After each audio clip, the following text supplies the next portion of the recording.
ஒரு நாள் ஒரு நரி காட்டுல பசியோட இருந்துச்சு.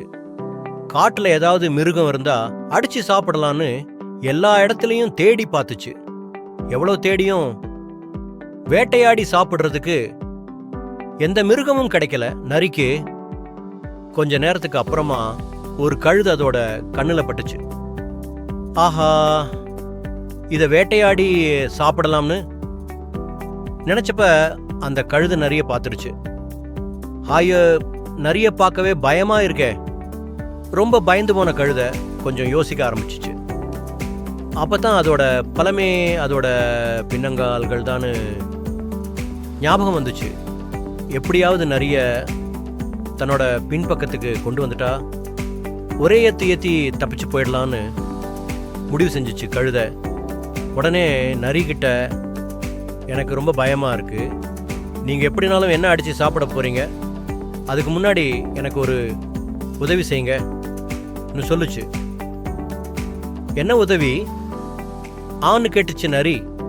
அதுக்கு கழுத சொல்லுச்சு, நேத்து தான் குரங்கு ஜோசியர்கிட்ட எவ்வளவு நாள் நான் உயிர் வாழ்வேன்னு கேட்டேன். அதுக்கு அந்த குரங்கு ஜோசியர், உன்னோட ஆயுள் ரேகை உன்னோட வால் வரைக்கும் நீண்டு இருக்கு, அதனால நீ 50 வருஷம் வாழுன்னு சொல்லுச்சு. ஆனா நான் உங்ககிட்ட மாட்டிக்கிட்டேன். தயவு செஞ்சு என்னோட வால் வரைக்கும் என்னோட ஆயுள் ரேகை இருக்கான்னு பார்த்து சொல்லுங்க சொல்லுச்சு.